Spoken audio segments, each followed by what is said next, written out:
Good evening, ladies and gentlemen. Thank you all for coming here tonight to be with us. Before I'm going to introduce you to the host, I want to thank you for coming here tonight and going on a search for us, the search for evidence, because that's what the Veritas Forum is all about. The Veritas Forum wants to search for the big questions and wants to search for the answers on it, because that answers define what we are, where we are going to. And I think it's very important to see those questions and to search for the answers. And that's what the Veritas Forum wants to do. Earlier, we had forums about love, about identity, about career, about political ideals. And tonight we're going to discuss the question, is there a God? Another big question. And I think that it's possible, it is important to do that in the way Veritas always wants to do. To look at the subject from different perspectives. To give every person, every philosophy, their own time to present what they think. And to see and learn from each other. We want to do that tonight. We want to learn from each other. We want to see what we have to say to each other. And I hope that we can get a little bit closer to the answer on those questions. I want to thank Studium Generale for helping us with the organization of this event. And if there is a God, I want to thank him for bringing us here together. Now I'm going to introduce you to the host of this evening, Martine van Velen. Martine van Velen did industrial design engineering here at the TU Delft and got her PhD on medical engineering. Now she's connected to the incubators and the Center for Entrepreneurship at the TU Delft as a coach and entrepreneur. She also is a leader for the Dutch education node of the Climate Kick. I like to invite Martine up here, and I think she will do great. Give a warm applause for Martine van Velen. Yes, thank you very much, and welcome to all of you. I have to be honest, I'm a little bit surprised to see you all here. That there's such a, high amount of students and other interesting people here that came all the way to Delft to talk about the subject of tonight. Will science ever find God's fingerprints? And I have to say that when I was invited for this evening to do the hosting by Veritas, I thought, well, oh, nice, Veritas, because they always have very nice subjects. Like last year, the subject was love, and who doesn't want to talk about love? And 2 years ago, it was about identity, also very interesting topic. And then I read that the topic for tonight was indeed, will science ever find God's fingerprints? And then I thought, oh no. I thought we have been in this discussion already so many times. And actually we already know the answer. I mean, we always will have this discussion between the religious people who believe in God and they see God's fingerprint everywhere. So they also see it in science. And then you have this other group, the non-believers, and they don't believe in God, so they also don't find his fingerprints anywhere, so also not in science. So I was a little bit afraid for tonight.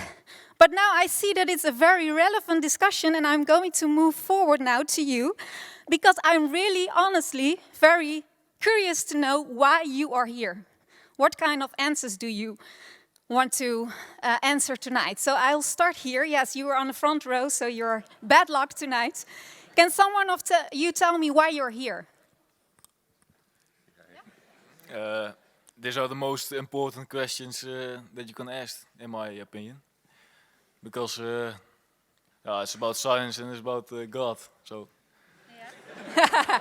And those are the two most important topics in your life. Yeah, great. Okay, good to hear. Any other impressions, other reasons to be here? Anyone wants to add? Here? You are? I will come to you. But I will first start here. Anyone hear you? Why are you here? I thought it was just a very interesting topic. And I think I already checked Professor Lennox on YouTube. So I know a lot of his arguments, but I'm looking forward to it. So maybe it will not be a surprise for me. But yeah, it's good to have him here. Okay, great. That's a good one. You also want to say, yeah? I will keep it. Yeah. Sorry. No, I'm here because this subject interests me, and I believe that in the future, science and religion will agree. Ah, that's interesting. Okay, so maybe we will already agree tonight, so that is the very short future. That might happen. Okay, I will move forward. There was someone here who really wanted to say why he is here. Can you do it very short, because you look like someone who is going to... Look, the problem is in my life, I come from a suicide background. I was in 2 years in a psychiatric clinic in Delft, and I want to understand why I exist and why I'm not still dead, and why I am not a white man, long man, strong man, superior race. Wow. I am of the Hindu race, I am brown. Yeah, I see. I am straight, I am a Hindu writer. I am Devanand. Devanand.com is my big website in Dutch and English. And I belong to the Hindu fundamentalist groups in Holland. Yeah. So, but those are really very, hard questions. I mean, I'm not sure, I don't expect we are going to answer them tonight, but I hope we will do. And we do have the speakers here who can answer those questions, I hope. And I think I can already ask you to go to the stage, both of you. So Professor John Lennox and Professor Pieter Kruit, because you can already sit down in the chairs.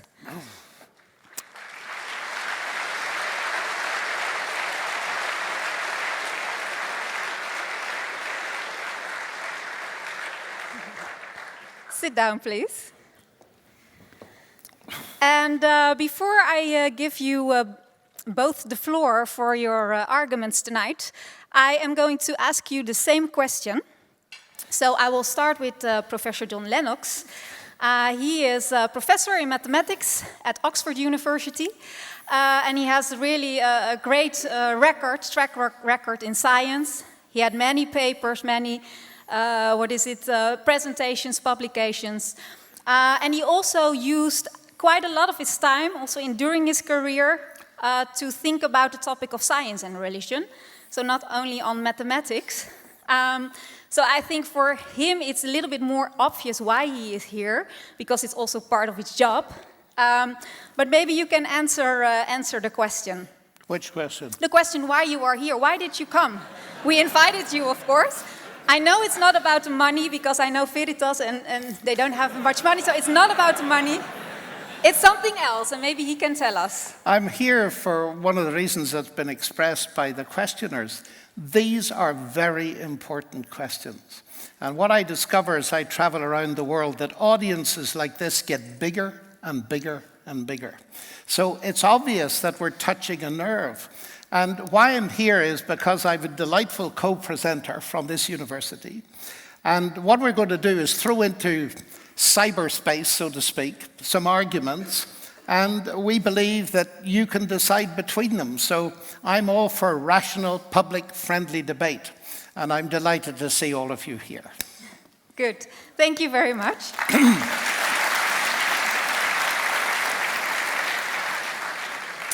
Then we have the other speaker, Professor Pieter Kruit. And he is a professor here, a science professor at the Faculty of Applied Science here at TU Delft. And actually, I know that you didn't spend a lot of your career thinking about this topic, so I think it's really very great that you are here tonight and want to share your opinion with us. You also have a great track record, and I especially like the fact that you have 50 patents on your name, which is very unique for a professor. So you're also a very entrepreneurial professor. You also started 2 companies, and that's actually, it's my personal interest, so that's what I like. But I'm also really very curious. Why did you also accept this invitation to come here? Mainly, these are my students, and I know from my own experience that students, when they're around 20, they think about these things, and they should have input for good, solid thinking. So they must have different arguments, for the ones they get with them from their family from home, the ones they read in the papers, and the arguments that they can hear from people like Professor Lennox and maybe myself, because we probably have some different opinions about things. Okay. Really? Great, good to have you here too.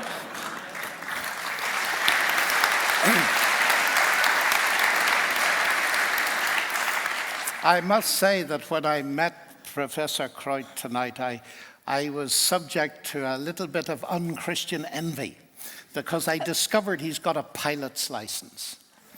Yeah. Okay, great. Professor Lennox, I may invite you as a first presenter, so you can come up and take your position here. I know you have a clock, so I don't have to be strict on you, but you have 20 minutes to make your point. Vol verwachting klopt ons hart.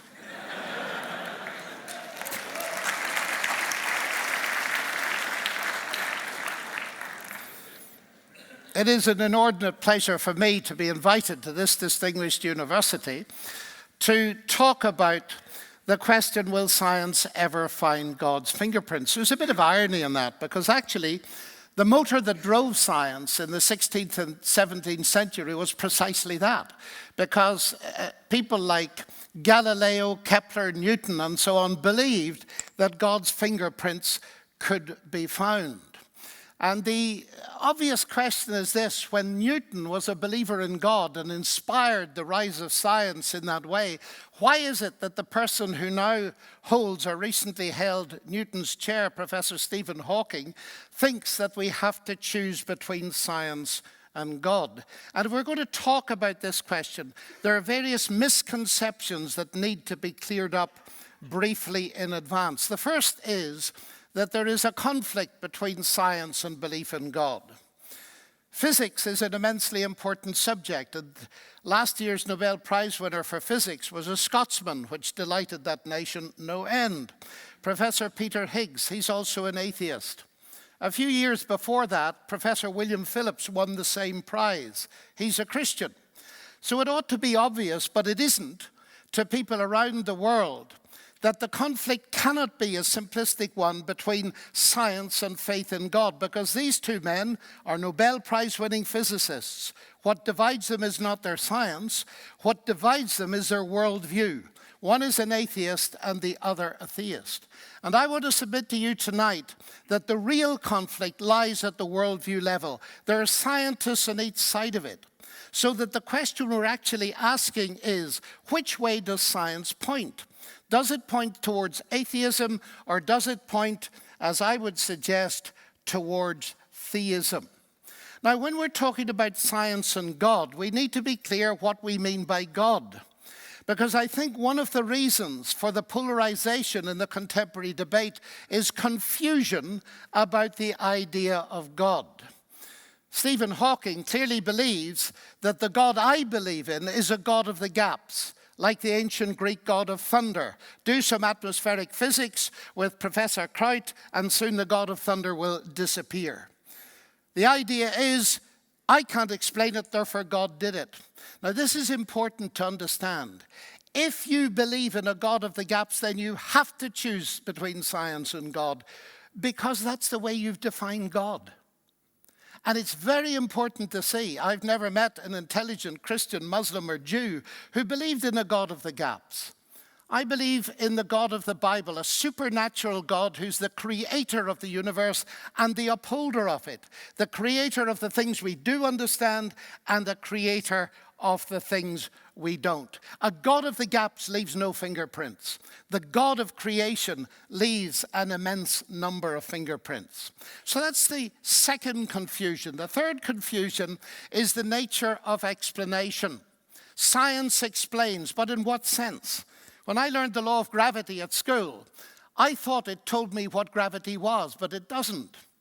It's brilliant, of course. Newton's laws of motion enable us to land a person on the moon and do those calculations. But the law of gravity doesn't tell me what gravity is. Nobody actually knows, according to Nobel Prize winner Richard Feynman, what gravity is. So science, though powerful, is limited. And the problem is, when people say science has explained this, they seldom realize that the explanation is not full. Wittgenstein it was who said this: "The great deception of modernist thinking is that the laws of nature are explanations of the phenomena of nature." So a second confusion that gets us into the heart of this problem is there are different levels of explanation. God is not the same kind of explanation as science. What do I mean by that? Well, when Newton discovered his law of gravity, he didn't say, "I've got a law of gravity, therefore I don't need God." Because he was sensible enough to see that the law of gravity is a mathematical description of something happening out there in the universe. That is a mechanism law description, if you like. God is an agent description. Often when I go to schools and universities, I put it this way: what will you think of someone who said to you, "I've got two explanations of this Ford motor car engine. The one is internal combustion, the law of internal combustion, and automobile engineering. The other is Henry Ford. Please choose between the two." That's absurd. And I wonder why people like Richard Dawkins can't see that. There are different kinds of explanation. And of course, you've all heard the old statement, "Why is the kettle boiling?" Well, the temperature's reached, the molecules are vibrating so fast, etc., etc. No, it's boiling because I want a cup of tea. Now, the point is, those explanations in terms of agency on the one hand and law and mechanism on the other don't conflict, they don't compete, they complement. And incidentally, the more I understand of art, the more I can admire the genius of a Rembrandt, not the less. The more I understand of engineering, the more I can admire the genius of, let's take a typical German car engine, the Rolls-Royce. Obviously, you're still awake. The more I can admire the genius. So the more I understand of the universe, the more I admire the God that did it that way. So when the gravity waves were announced the other day, I was on the British radio yesterday, and they said, "Does this affect your faith?" I said, profoundly, it increases it.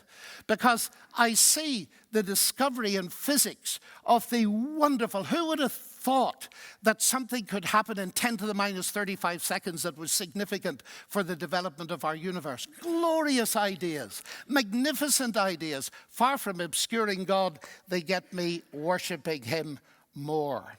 So that's the first thing, to clear these things out of the way, and then we can look at the positive evidence for God. Now, the first thing I mentioned was this: the history of science is unequivocal.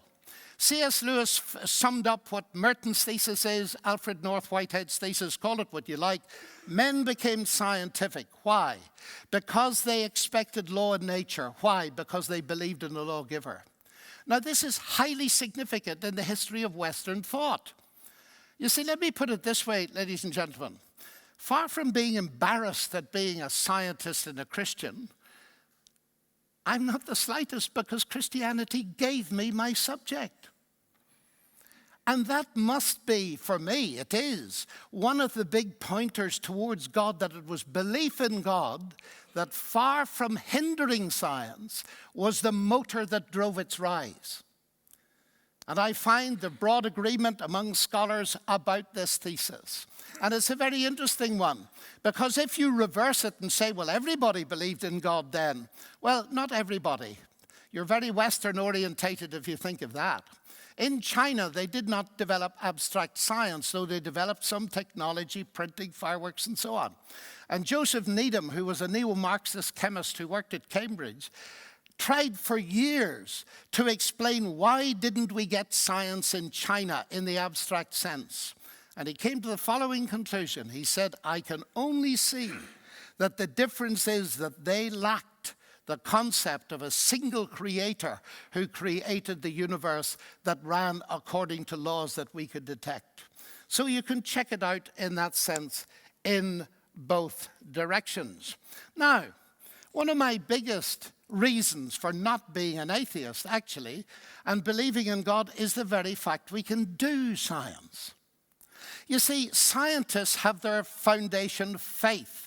Einstein once said, I cannot imagine a real scientist without that faith. He didn't mean faith in God.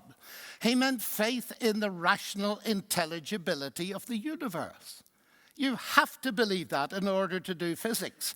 And my physics teacher at Cambridge, Professor Sir John Polkinghorne, says in one of his books, physics is powerless to explain its faith in the rational intelligibility of the universe for the simple reason that you have to believe that in order to do physics in the first place.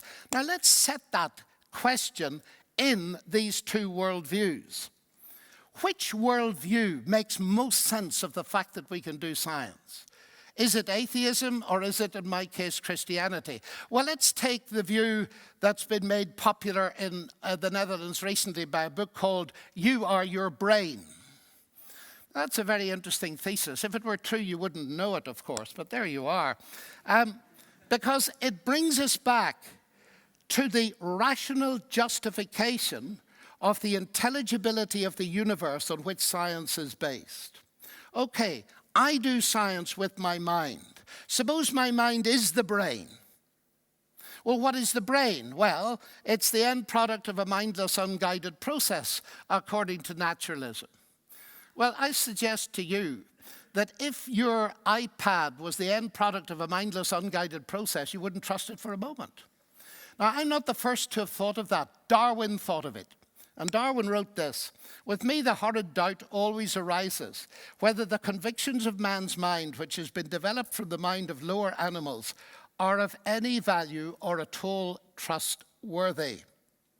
Now this is very interesting, because this reductionist thesis that reduces thought, the mind to the brain, thought to neurophysiology, is of course self-destructive. If Crick's thesis is true, says John Polkinghorne, he says we are nothing more than the behavior of a vast assembly of nerve cells. If Crick's thesis is true, we could never know it. For not only does it relegate our experiences of beauty and moral obligation and religious encounter to the epiphenomenal scrap heap, it also destroys rationality. Thought is replaced by electrochemical neural events. And the famous philosopher of Dutch origin, Alvin Plantinga, says this: if Dawkins is right, that we are the product of mindless, unguided natural processes, then he has given us strong reason to doubt the reliability of human cognitive faculties, and therefore inevitably to doubt the validity of any belief that they produce, including Dawkins' own science and his atheism. Now listen to this. His biology and his belief in naturalism would therefore appear to be at war with each other in a conflict that has nothing at all to do with God.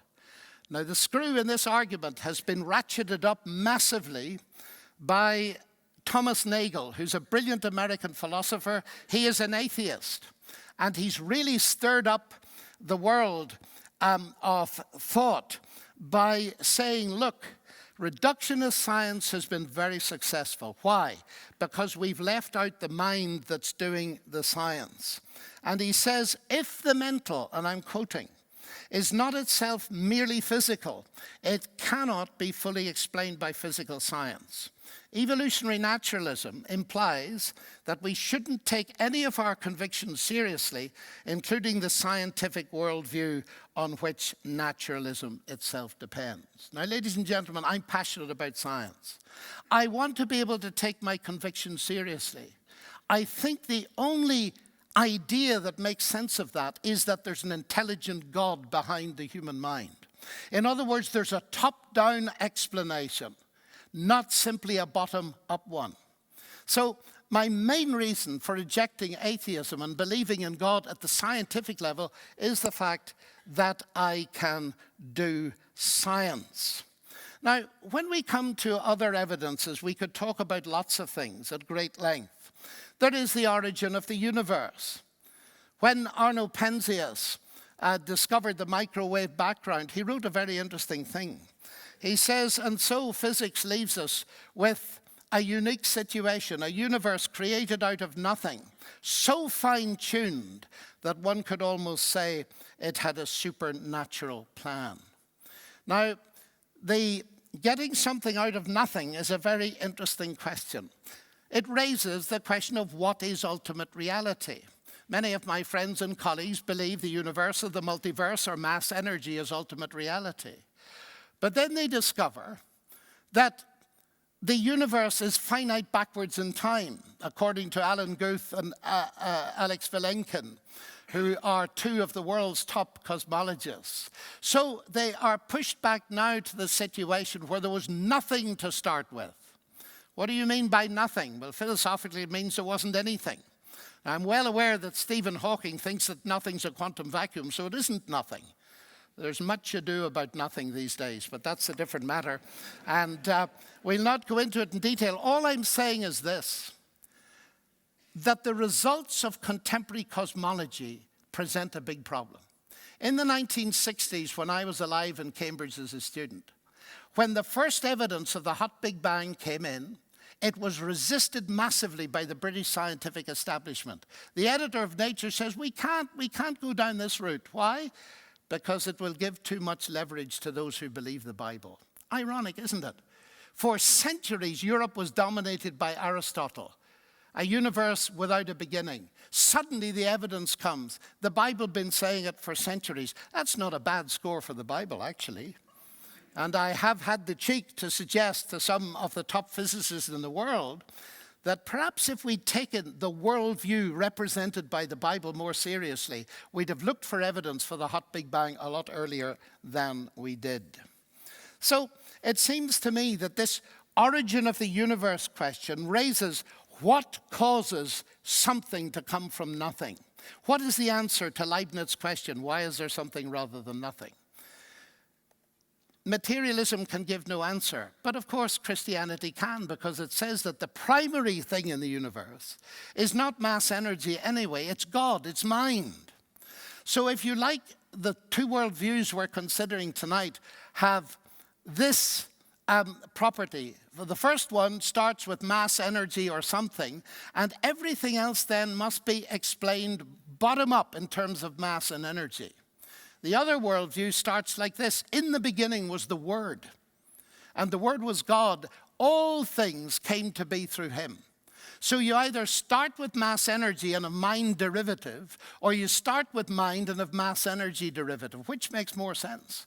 Well, from the cosmological problem, I think it's a no-brainer. It's obvious. The fine-tuning is regarded by many of my atheist friends as the best argument I've got. I was debating in Oxford last year, and the professor of philosophy there said, look, please give us your best argument. What is my best argument? I said, fine-tuning. The fact that the universe seems to be geared to life is exactly what you'd expect if there's a mind behind it. And that begins to give you inklings of a vast sense of purpose. Now, related to all of those things, and as particularly the linguistic study of the universe, is this. The idea that word is primary puts a hole to my mind in the purely reductionist view of explanation. You see, scientific reductionism has worked spectacularly in many areas. But where it doesn't work at all is when there's a linguistic dimension. The moment you see letters, symbols that carry semiotic dimension, that carry meaning, when you see that up there, you instantly infer upwards to a mind's involvement, no matter what the technology is, no matter what unguided mindless processes are behind the projection, you know that a mind has been involved. And you can see that in the first 4 letters of my first name. You can deduce it from that. So I say, whatever processes are involved in the origin of life, and that is a fascinating question on which some of you in this audience are world experts. I see the longest word that's ever been discovered, the DNA code. And I'm puzzled when I talk to my physicist friends in Oxford, and when they see John, they say intelligence. When they see 3.5 billion letters in exactly the right order, they say chance and necessity. Now that strikes me as a little bit odd. Because the immediate perception, suppose it was a black box, whatever natural process are involved, mind is written all over it. And I would want to argue, ladies and gentlemen, that God is a massive fingerprint in every one of the 10 trillion cells of your body. It's the longest word that you will ever find. But you see, can we find God's fingerprints through science? If you just find my fingerprints, you'll never get to know me, will you? How far do we get with the search, even if we conclude that the science leads us to fingerprints as I do? Fingerprints can be used to identify a criminal. But if you just take my fingerprints and see them, you'll never get to know me. Because you see, ladies and gentlemen, I'm a person. I'm not a theory. I hope so anyway. I hope you'll accept that. But you see, many people think that God is a theory, but he's a person. So now I want to bring evidence, not simply from science, which is only part of reality, but from history. Because the reason I'm a Christian is not because science has led me to Christianity. In science, I can see the glory, the wisdom, the brilliance of God. But in Christianity, I see a God who's revealed himself, who's come to this world, who's taken part in its activities, and who has died and risen again. That begins to break open very big possibilities. So that my faith is not simply in the God of the scientists, some remote deistic God, but it's in the God of Christianity. And you see, the proof of the pudding is in the end in the eating. Because if God is person and is real and has revealed himself, then you can get to know him. And I would simply conclude by saying that over the last 60 years, life has been an enthralling adventure of getting to know and trying to follow as best I can the God who's revealed himself both in the natural world and in the intellectual world, but above all in the world of my own experience and that of my family. Thank you very much.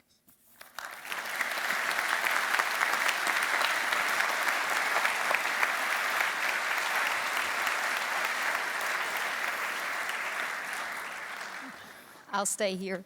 Professor Lennox, thank you very much for your engaging talk. I know you are really convinced, and I hope that you also convince the audience, but we will see because we have another presenter, Pieter Kruit. You can come up here, and we would like to hear your view.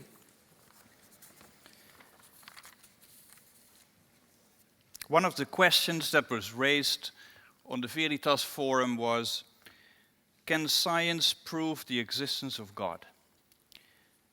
Well, what does it mean to say, can science prove that? It basically means, can people prove the existence of God using scientific methods?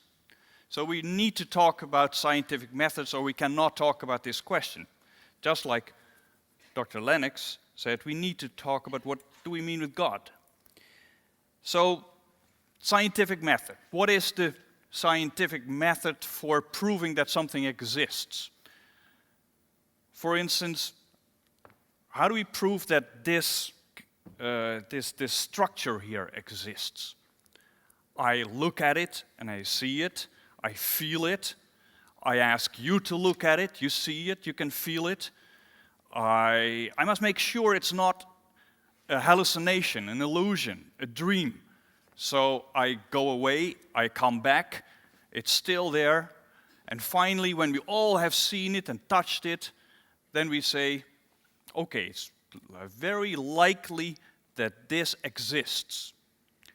So,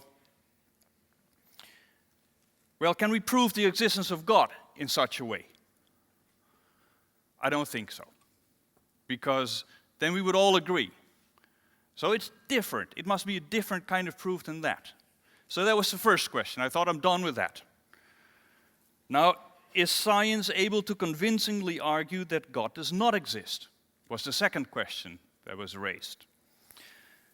Well, say you tell me there is a structure like this or a chair at the other side of the universe. And I can't see it, I can't go there. So I cannot prove that it exists or does not exist. So it is very difficult to prove that something does not exist. So that's the answer to that. Science will probably not be able to convincingly argue that something, if it's God or not, does not exist. So those are the two answers to these two questions. Am I done? Maybe not. Maybe we need to go one deeper, right? It's not that simple. God is sort of invisible when you just think about it in these terms. I don't know why he is invisible. I mean, when I listened to Dr. Lennox's description of God, he could be as visible as he wanted to be, because he can interact, he can put these DNA molecules together, so he can interact with matter, so he could just be here so that I could touch him and see him and feel him. He isn't. He doesn't want to do that for some reason. I don't know why he doesn't want to do that. He is playing hide and seek, maybe. Right? Dr. Lennox is trying to find him, or he's found him. I haven't found him yet. Or maybe he's not there. It is a game, hide and seek. He doesn't want to show himself. Or does he? If he wanted to, he would be here. If he doesn't, then he's so all-powerful, then we can't find him. So isn't that sort of a paradox? We have to play this hide-and-seek game to see if we can find his fingerprints or see some evidence. But okay, tonight I'll play the game. God is invisible, and we're going to try and find some fingerprints.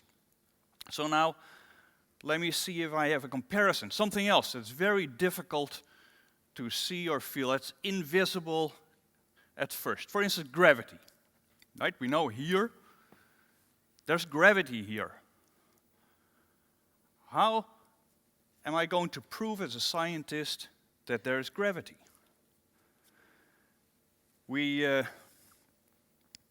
How does that work? How does the theory of something invisible comes up in science? We observe certain things. We observe that an apple falls. We observe that the moon goes around the earth. We observe many of these things that have something to do with perhaps an interaction between these bodies. And then someone raises his finger and says, let us assume that there is a force between objects proportional to the product of the masses and inversely proportional to the distance squared. And everybody says, why? Why would it be that? I think it's inversely proportional to the third power of the radius. Or someone says, no, I think it is the will of these masses to come together. So we have these different hypotheses, and now what are we going to do? We are going to make predictions, see if we can apply that simple theory to something else, and whether it is according to this same law. And then, if it is according to this r inverse to r squared or to r third, we can measure that, and then after a while we decide it's inversely proportional to r squared. So we don't even have to start assuming that it will always work. There's no assumption there. We just try it out, and we'll see what happens. And then after we've done this many times, then it is very likely that gravitation is a good description of the interaction between masses. That's all it is. Science is nothing but finding a description which is as simple as possible, as few words as possible. So first we had to describe all the events separately, the apple falling to the earth, the moon going around the earth, and then after we have gravity, it is sort of a general description of many things that happen. and we can make predictions. So, does science then explain observations? Is it an explanation? It depends on what you call an explanation. It is, does gravity now explain that the moon goes around the Earth? I don't think so, unless you say, well, that's what we call an explanation. If you can describe it with words that are more simple than we had originally, then that is an explanation. So, what do we do with, well, I just want to give you one more example. When we look around us, we see colors, we see millions of different molecules that interact. We see lightning, we see so many things, and it is so complicated. To describe all these things is incredible. And to see the relations between all these, between materials and colors and smells. And then science gets to work for a while. And we find that molecules are made up of atoms, and that when you combine atoms with the theory of Maxwell, we can see light. We have much fewer. We need many fewer words or equations from which we can explain why there are molecules and why there are colors. So then at some point we had still 200 atoms and Maxwell theory and electrons, still quite complicated.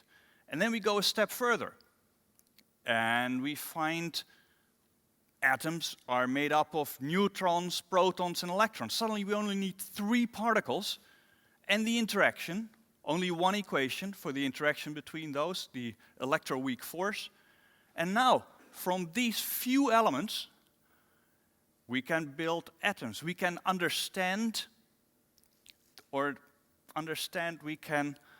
we can formulate why atoms are.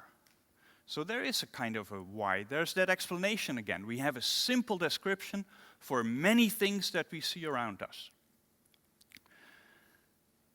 So that is about science and explanations in science. It's mainly about different descriptions of what we see. Now, what counts as an explanation? There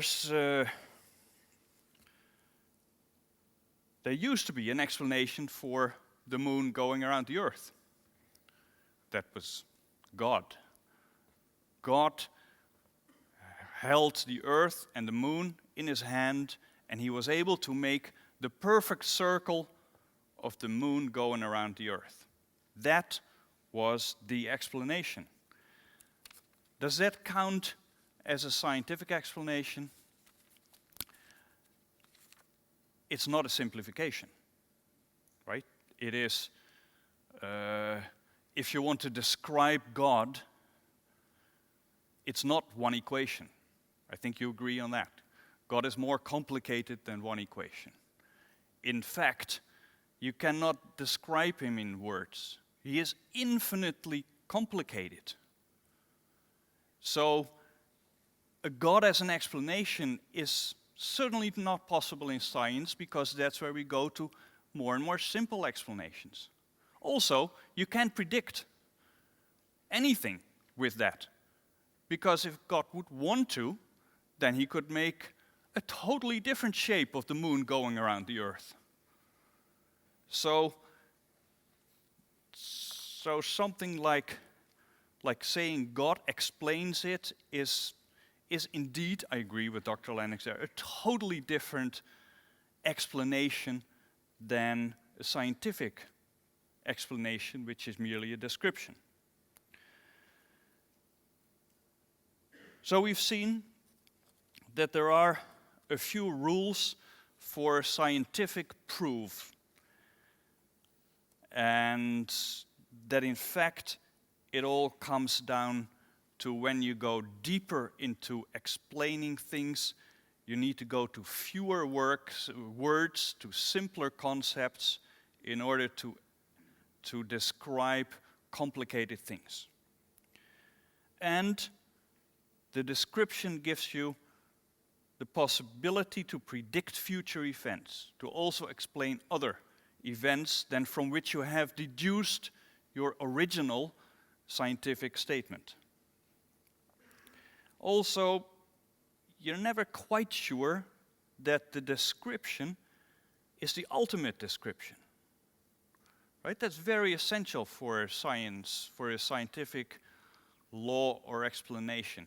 When we say we found gravity, and gravity explains all the interactions between masses, then we always keep in the back of our mind, maybe not. Perhaps it's not quite right. And that happens all the time in science. Science does not give absolute truth. Example for gravity, at some point Einstein came up and he says, no, you don't really need that second mass. You can have a photon, and a photon will also be influenced by the mass of the sun.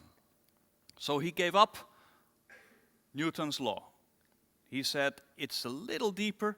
We need to have curved space, and from curved space, gravity, the law of gravity is a good approximation in certain cases, but we have to go deeper.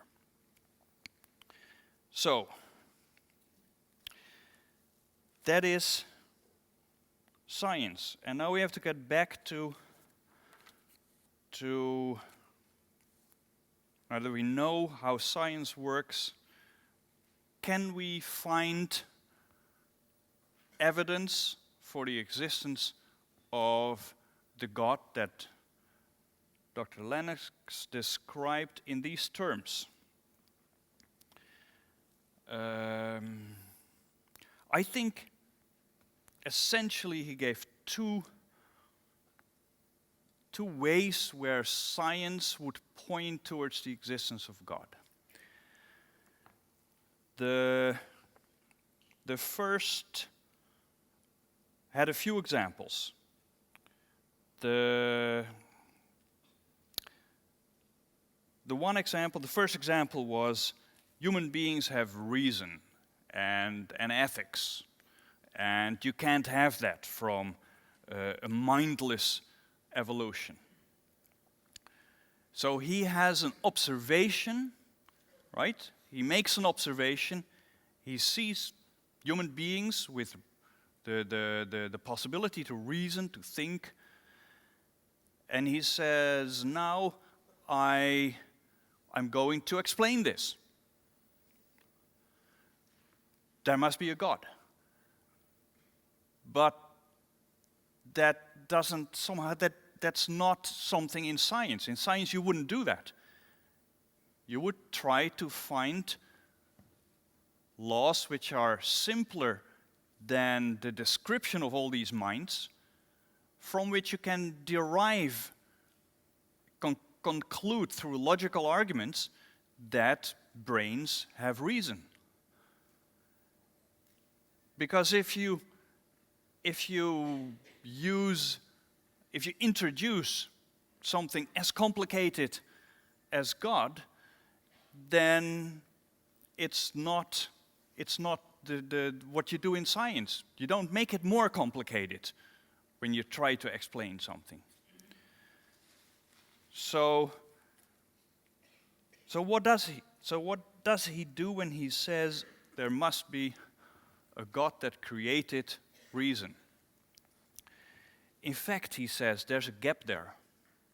We do not have presently an exact description of how reason comes about when we have a neuron system. It is sort of the same as when you don't have a law of gravitation, you see the moon go around the earth, then you say, okay, then it must be God. But here, it's just, we don't have an exact description of how reason comes about from complicated systems with neurons and everything that's in the brain and all the senses. So we just need to work a little harder. And he has two more of those examples.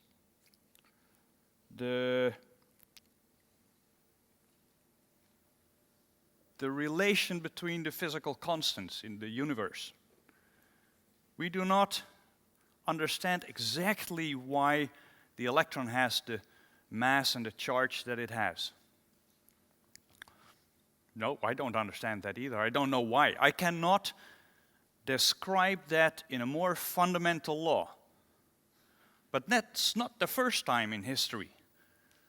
Not very long ago, we had separate theories for electricity, magnetism, light. There were just the most incredible relations between the permittivity and the speed of light. You know the law I mean, right? C squared is epsilon times mu 0, case knows it too. An incredible relation between three constants of nature. Nobody understood. And then Maxwell came about, and he made Maxwell theory, and suddenly we understand exactly why that relation is there.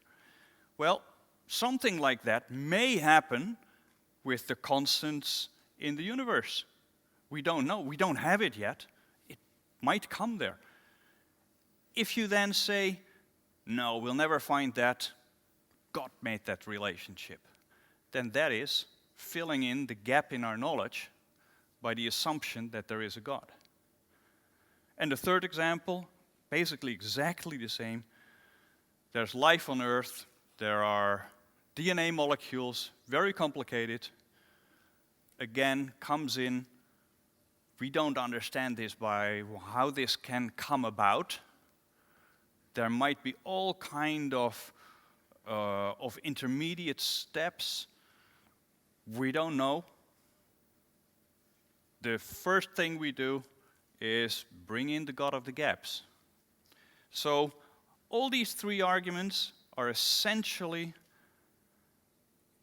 back to the same old-fashioned, there's a storm on sea, there is the moon, there is lightning, there must be a God who makes that. So that is yet again the design argument. The other argument is the one about why. Why is gravity as it is? Don't know. Maybe there's no why. Maybe that's just how it is.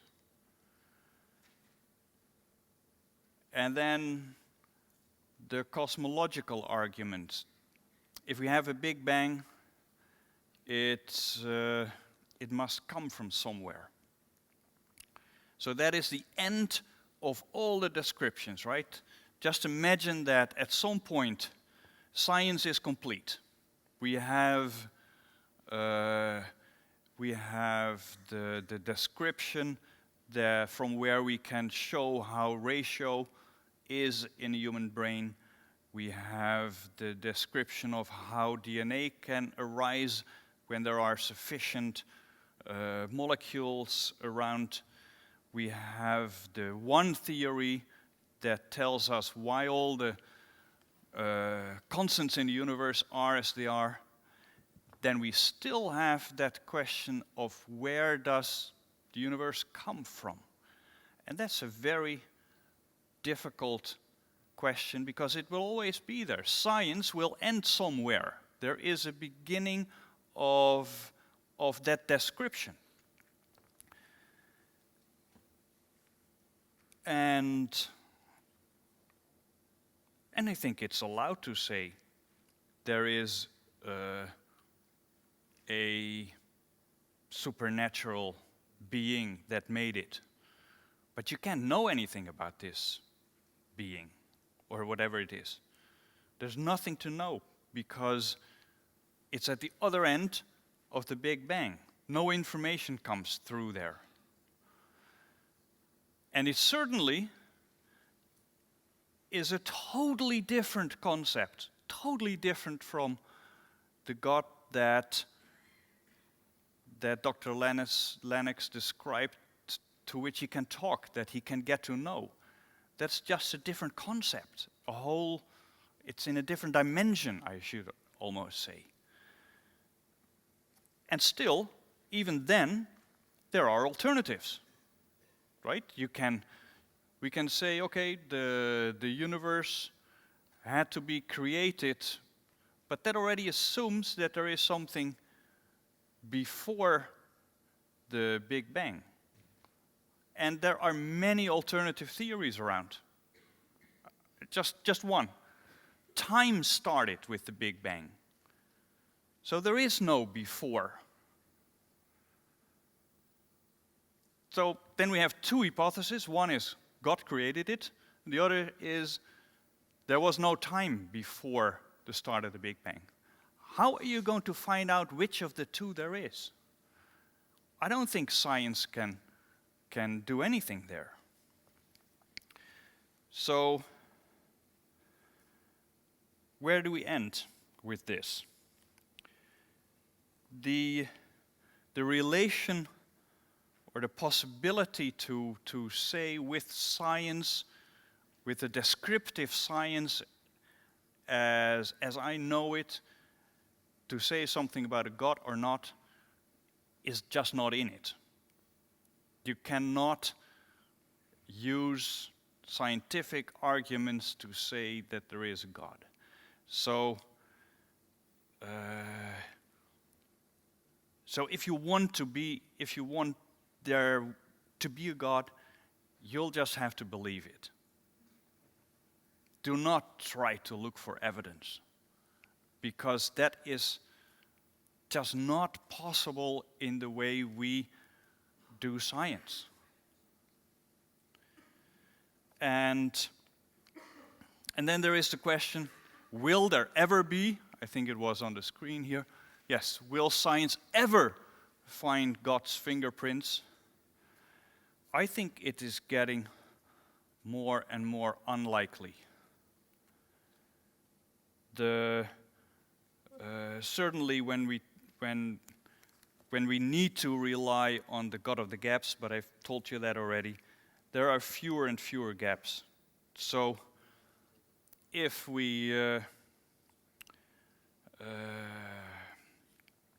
take another law of science, that is the law of induction, then we should say there are fewer and fewer instances where we can still point at a possibility of an interference of God, and in the end there will be no points left to find fingerprints. So that's one law of induction. Then there's one other law of induction, that is the Christian religion is not the first on this earth. We've had the Greeks, the Egyptians, the Germanic tribes, the Mayas, the Incas, so many other religions. And they've all disappeared. So the law of induction tells me that at some point Christian religion will disappear. But I have no objection if you want to believe that it doesn't. But I do hope that you allow others to think otherwise. Thank you.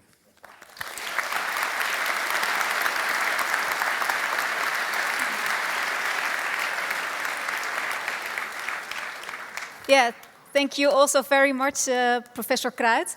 I can imagine that that maybe some questions are answered, but I can also imagine that there are many more raised. And that's why we have a 10-minute intermezzo or break or whatever you want to call it. Yes, that's true, yeah. We have some music there, so you can use that time to already discuss and let it all get down into your brains. And maybe you can already discuss a little bit with your neighbors, meet each other, ask questions. Who are you and what do you think all of this? And then after the break, I will come back to you and see what kind of opinions there are in this room.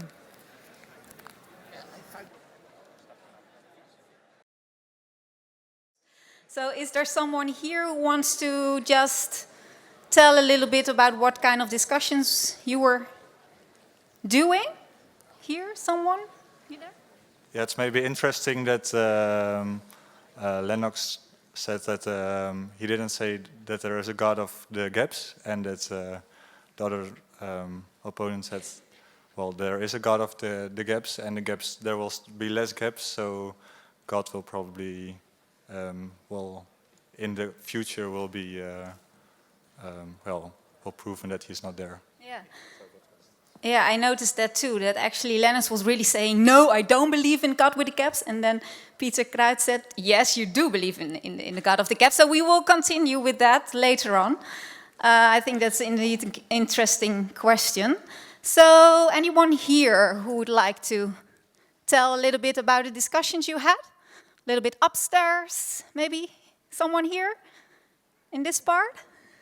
You want to? No? Someone here? Don't be shy. Just yes?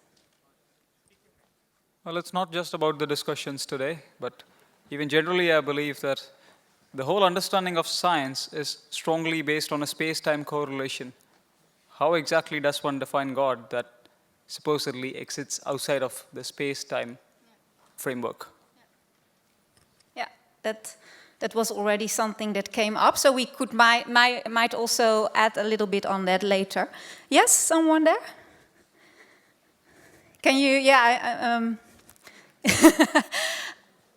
I'm always afraid of losing my microphone, but maybe you can come up here, or is that possible? Wow.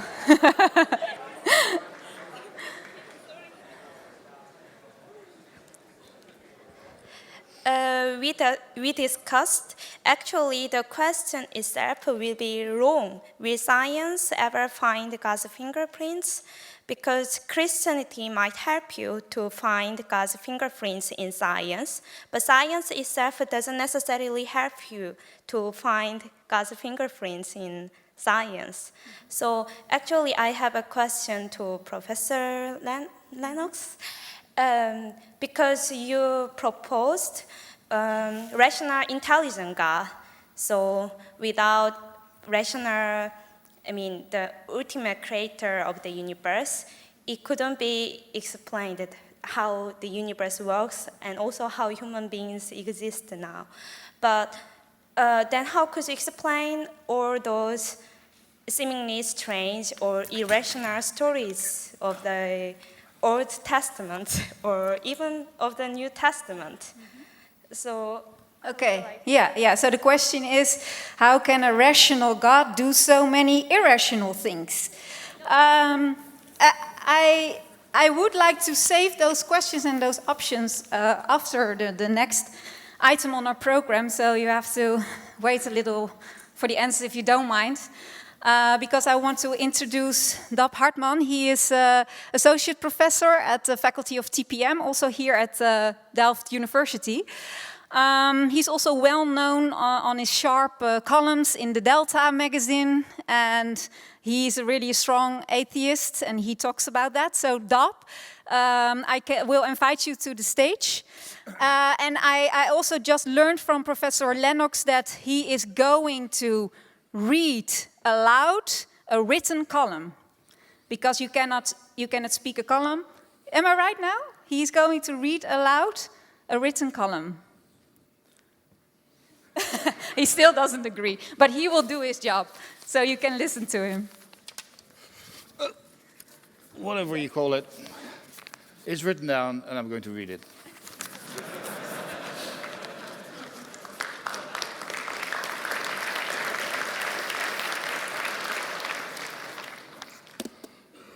Good. My column is called The God Hypothesis, and just to keep things simple, I will refer to God as He, even though God might well be a she, or an it, or a they, or He may not exist at all, of course. In the 19th century, physicists believed that there was an ether, an invisible space-filling substance through which light propagates. It was common knowledge that every wave phenomenon needs a medium to support those waves. So obviously, light waves needed an ether. However, in 1887, Albert Michelson and Edward Morley performed a famous experiment which proved that there was no ether. More precisely, they found no evidence of an ether with those properties that the scientists had attributed to it. And more importantly, it provided direct proof for Einstein's theory of special relativity, a theory that still holds strong today. For thousands of years, people have believed that there is a God, a supreme being, the creator and sustainer of the universe. Will there ever be a Michelson-Morley type of experiment that proves that God too is a flawed hypothesis? The answer is no. Maybe I hear a big sigh of relief. Vice versa, can we prove that God does exist? Let us assume that there's only two options.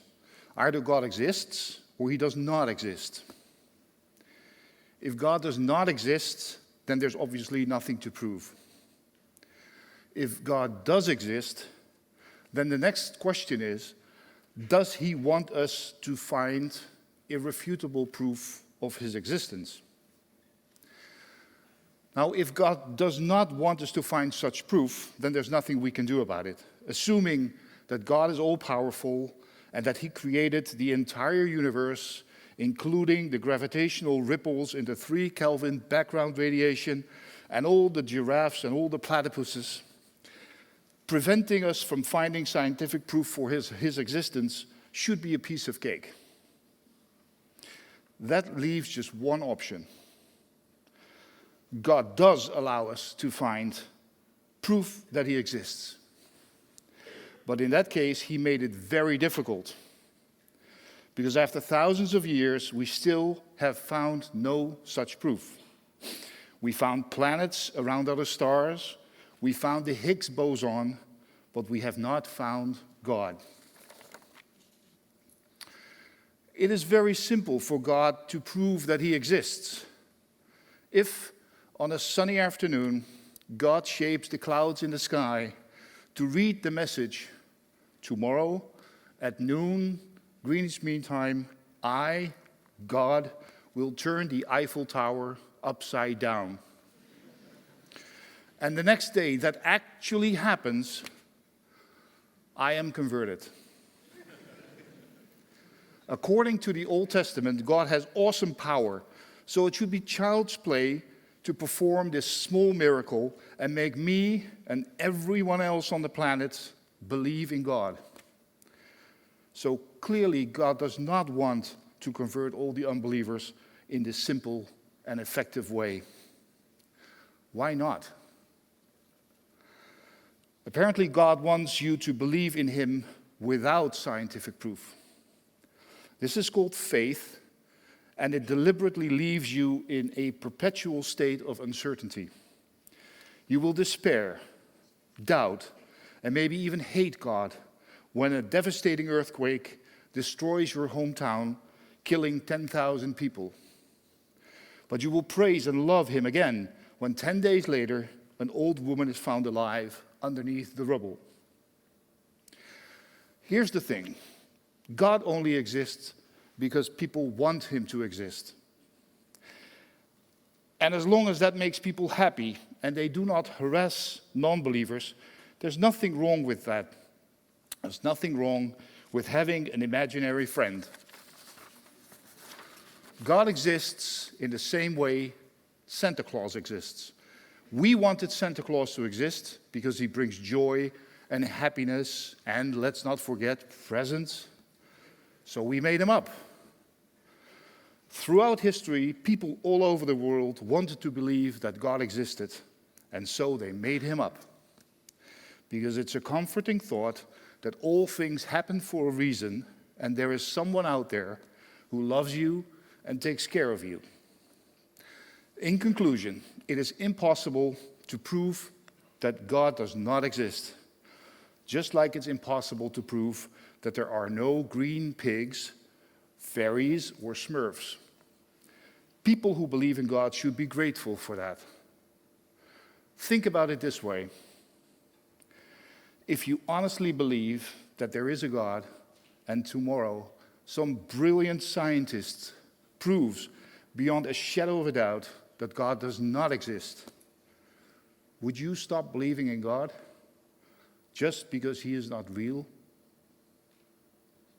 Thank you.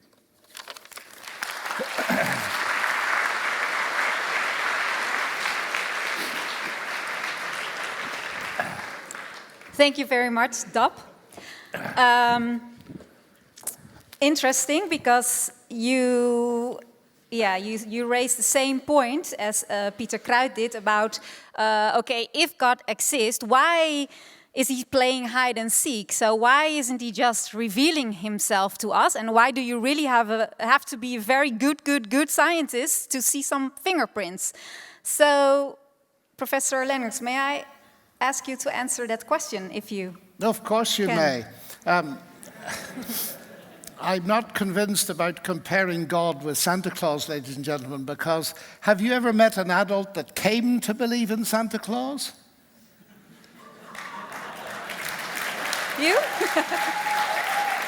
And I think this is actually very important. The Freudian argument is brilliant and it works, provided there is no God. He's a wish fulfillment. And Germany's top psychiatrist, Manfred Lutz, has just written a book to make this point. If God does not exist, the argument that God is a wish fulfillment is brilliant. But if God does exist, the very same argument proves that atheism is wish fulfillment. The desire never to have to meet God, never to have to do with God, and so on. So Manfred Lutz's bottom line as a psychiatrist is, on the substantive question whether God exists or not, Freud, Jung, or Frankl can't help you. But I think what can help you, to come to your question, I was a bit puzzled when Peter here, and we've been getting on like a house on fire in the interval, said that God hides himself. That's only to a certain extent true. I mean, one of the central points I made, ladies and gentlemen, was my major reason for believing in God is that he hasn't hidden himself. He's revealed himself in space, time, and history in Jesus Christ. And it's that specificity of the incarnation, life, death, and resurrection of Jesus and their documentation that for me is by far and away the biggest evidence that God does exist. What has often always impressed me about Christianity is this, that God doesn't force his way into our thinking. If he turned the Eiffel Tower upside down, I'd love to read the books by atheists the next day explaining how it happened. And that's not going to convince anybody. When God came into the world, he came in such a way that did not threaten people. They weren't wiped out by a colossal display of power, God came into the world almost incognito so that people could get to know him and get to see how he cared. And so, because the big thing at stake, to my mind, is human love and trust. And you don't win that by a display of magic tricks or power. You win it by what I believe happened during the incarnation. So I don't think God has hidden himself. No. But he hasn't made himself so obvious that you have to bow down whether you believe it or not. Because you cannot get people to accept a truth on the basis of force. So you have to do it another way. And the central message of Christianity is, after all, that God loved the world, not that he was going to impose something by force.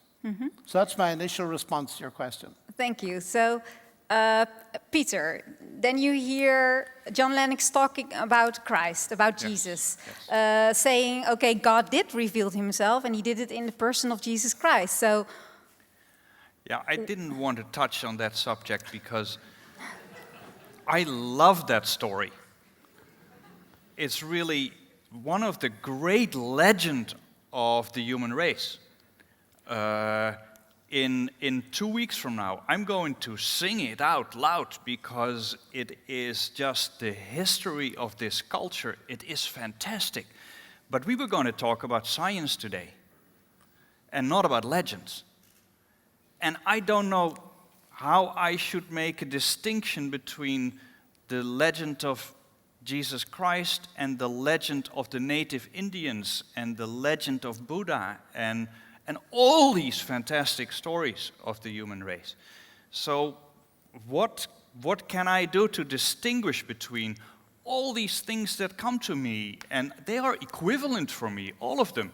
And all of them have had a fantastic evolution in the story. When you go back to that story of Jesus Christ, it started very differently from what it is now. And that's what happens with the stories that we love, because people bring this in and they bring that in, and all the great elements are in there. But it doesn't mean that it needs to be true. How do I know? but and can you answer, or is it possible for you that it could be like that? I mean, not as a scientist, because then of course. Well, there are. Then but we as a come to person. the science. There are some contradictions in there that and that's what we always try to do. When there are contradictions in there, you think there must be something wrong. That's how you reason as a scientist. But are you talking, Peter, about natural science? I mean, the claims of the New Testament, Jesus, that's to do with history. Do you recognize that as a rational discipline? It's not natural science, of course, but it's a perfectly rational discipline. And I think the answer to your question, is it a legend or not, is ancient history. Oh, come on, look at all the history books and how they are changed all that's, over that's the time. What I do. I do not trust history as a description of the actual truth that has happened, not about how how King Arthur came out there to and how the Dutch wars against the Spanish were fought. All these things come in there. Look at history books and how they are changed over the time. Yeah, but you're a physicist and I'm a mathematician. Neither of us is a historian. Right. So what do we do? What do I do? Well, I'm not an ancient historian, so I consult them. And I discovered that there's not a single leading ancient historian that denies the existence of Jesus. And I discovered as a man. Yes, exactly. As a man who did, well, that's a who good had place to start. Fantastic stories. So that's a good place to start. What I mean is, these are unrepeatable. You can't use your law of induction on them. Right. But what you can do is approach to them by using historical methodology.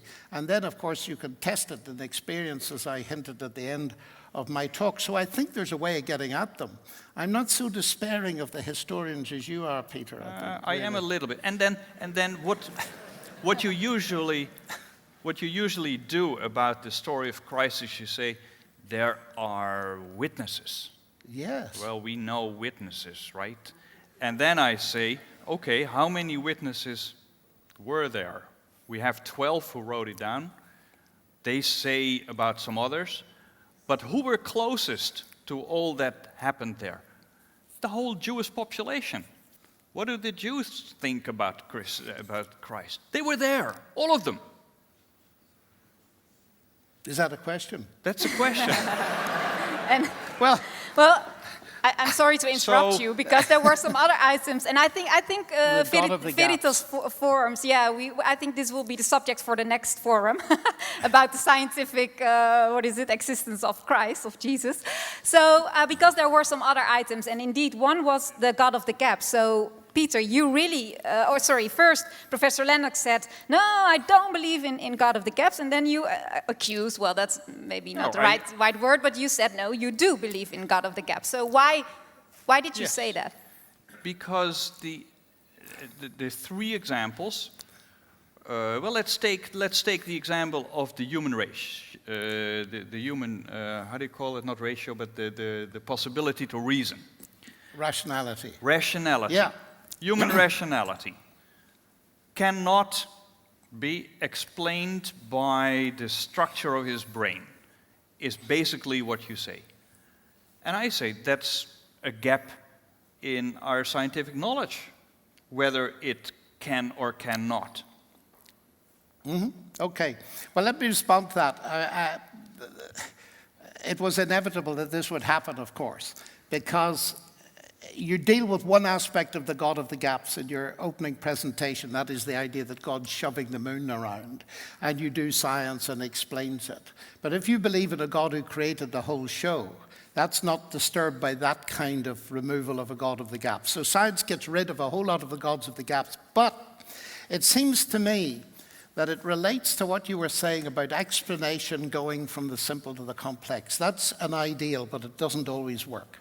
And what I would suggest to you that there's one notable exception where that doesn't work, and it doesn't work in aspects of science. And that is whenever you have a semiotic dimension.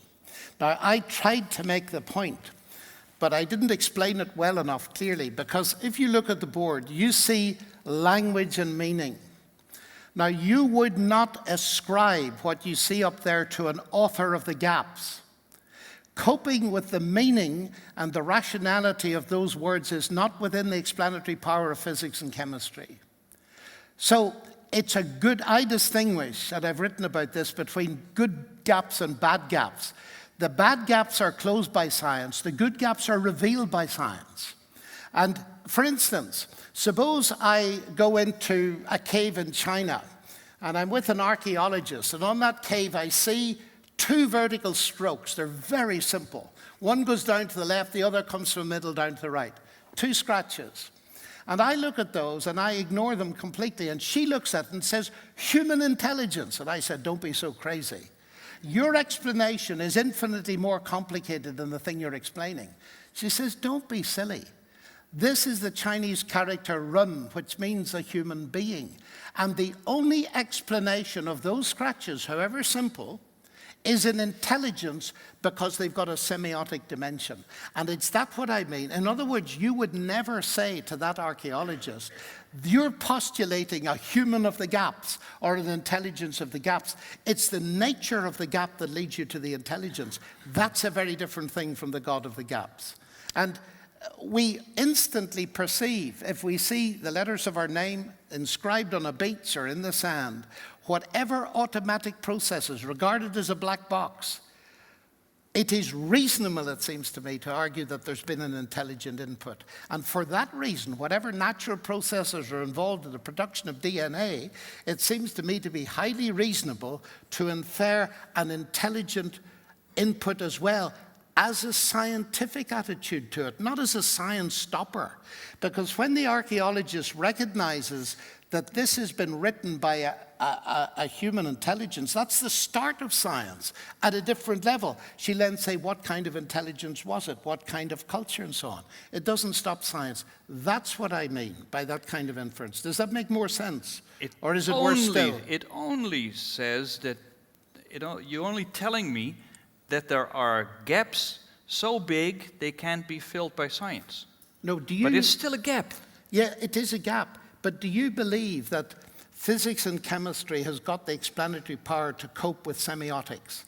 Because Semiotics, you mean words, or semiotics, you mean words? I mean words and language. Oh, because I meet many physicists that say that information is not reducible to mass and energy. Now, do you think it is? I'd be very interested. Information needs a carrier. It does, absolutely. But information is not a character. The medium is not the message is not the medium. I'm not quite sure that this is what is here. It is. It's a deep discussion. Information. I agree with that. Every matter has information. We have to go to the discussion of entropy and the definition of what information is. Yes, but let's go back to words. Have you followed what is happening in automatic recognition of language? I've tried to follow a bit, but tell us. It is, computers can read sentences and they can act on sentences. And who programmed them? That's... So now we are coming back. So now we're coming back to the question of the intelligent design. Oh, certainly. Right? It's a very old idea. Newton held it and many others. Yes, I know. It is an old idea. And there were so many old ideas about where you needed God to explain something. And many of those gaps have closed. But wait a minute. Really. Wait a minute. You have 3 left now. No. And a few hundred years ago, there were a few hundreds of those yeah, gaps. But no. You misunderstand me completely. When Newton got his law of gravity, what did he do? He wrote the Principia Mathematica. It wasn't, I've closed the gap, I don't need God. It was, look, isn't it wonderful that God did it that way? And he wrote his Principia Mathematica with a remark in the flyleaf that he hoped it would persuade an intelligent person to believe in a deity. It was his progress in science that, of course, closed some of what I'd call the bad gaps, that led him to increased worship of God. Okay, so you have good gaps and bad gaps. Yes, I think that's right. And the bad gaps have been closed, and the good gaps are still opening here. wider and wider as science advances. So now, could we? It's too bad we are not going to live long enough. Well, certainly I'm not, Peter, but I hope because better for you. So we are not going into that discussion. So I give you just may I make a few one minutes argument? more to respond, and then we move on to the Yes. program. So it would be great if we could set a bet that in 100 years there is a description that from the structure of the brain you can get rationality. I bet in about 100 years we'll have that description. Now with that bet, would you be willing to give up the existence of God? If that happens. Well, I want to move this after, because I think, yeah, sorry. I was going to give them the chance of winning a lot of money, but now it's lost. No. You Go will ahead. have the time to answer, but I first want to also introduce another guest that we have, and yeah, we have to give him time, of course, because he also has far beautiful things to say, probably. It's Professor Kees Dekker. He is, yes. Into the business. Do I need to introduce you further? Apparently I mean, not, he's that's good. distinguished professor here, but probably you already know him also. Good evening. I'm also asked to present a column. That's not an English word. Apparently, it's a different English word. But in Dutch, we know what it is, a column, right? So, and I've called it With Mind and Heart. So tonight we're debating the question whether or not God exists. With the added twist, can science prove that? Twisted indeed. Of course, the answer to the last question is a simple no. Science cannot prove God. And science can also not disprove God. There's simply no way that I can go into the lab and do the definite God experiment. Yet, we can search and find God. I was reminded by what Jesus Christ called the greatest commandment. To love God with all of your heart, with all of your soul, with all of your strength, and with all of your mind. Interestingly, Jesus emphasizing loving God with both your heart and your mind. Likewise, I do think that we should search for God with both our heart and with our mind. Now, mind takes center stage. Indeed, we can use our minds to weigh the evidence for the existence of God. While absolute proof is impossible, we can certainly examine many scientific facts that are pointers to the existence of God. In such pointers, one focuses not so much on the specific scientific results themselves, but one reflects on their wider implications. Think, for example, of the laws of nature. Where do they come from? A lawgiver is a natural suggestion. Or take cognitive psychology, where research has shown that children have a natural tendency to believe in God. Or take the Big Bang, we discussed it already. The absolute beginning of energy, matter, space, and time. What caused that Big Bang? What was before it? Clearly, the first cause must have been something hugely powerful beyond matter and outside space and time. And that's a description that comes pretty close to what most people would call God. Or take the fine-tuning of the universe.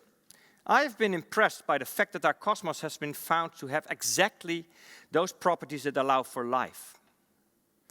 It could have been otherwise, but the physical constants of nature, like the strength of gravity, or the beginning state of the universe, like its density, need to have extremely precise values to enable life. These values deduce, for example, the expansion speed of the universe. If the expansion would proceed a tiny bit too rapidly, galaxies and stars could not form. If a tiny bit too slow, the universe would collapse before life could evolve. And that tiny bit comes ridiculously precise. An estimate for the cosmological constant, for example, indicates a precision of 1 in 10 to the power 53. That's like throwing darts to a dartboard which is the size of the universe, where the dart pin ends up right in the bullseye, which is the size of your fingertip. That's 1 to the power 10 to the power 53. So what does it all mean? Random chance simply is not a rational explanation anymore. In my opinion, this extreme fine-tuning points towards a provident God who wanted to create a universe with humans. And we could go on and discuss many such pointers to the existence of God. But these questions of the mind are not the full story. The God question ultimately is a deep existential question, a question of the heart. Pascal famously said, "The heart has its reasons which the mind knows nothing of." Indeed, all of us know the existential questions of the heart. Who am I? What is the meaning of my life? Is there a God? Let me tell me my personal story. Since my teenage years, I have experienced a sense of meaning in life. Looking at the staggeringly complex world around me, I simply cannot convince myself that all this chain of being is at bottom utterly senseless. I have pondered the option of becoming an atheist. I have. But I cannot persuade myself. I would have to declare so many things as illusionary.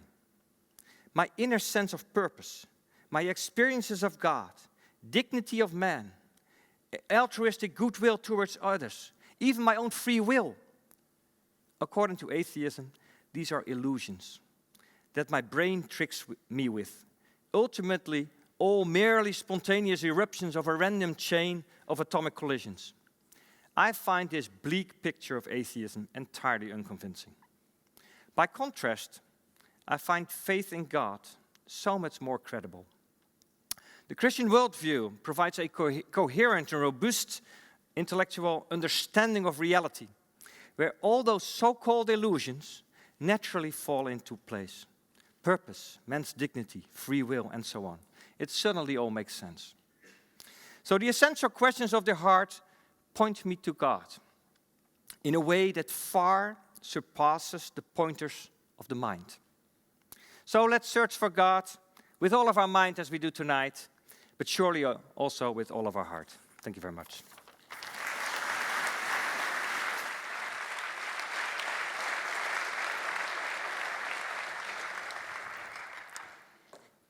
Thank you, Kees Dekker, also for your addition, because you really drawn the discussion also back to our heart, which is also very interesting. So let's see if we... you already want to respond on the heart question? Yes. Okay, great. That's good, okay, if you want. Well, Kees, we know what the heart consists of. It's a pump that pumps your blood around.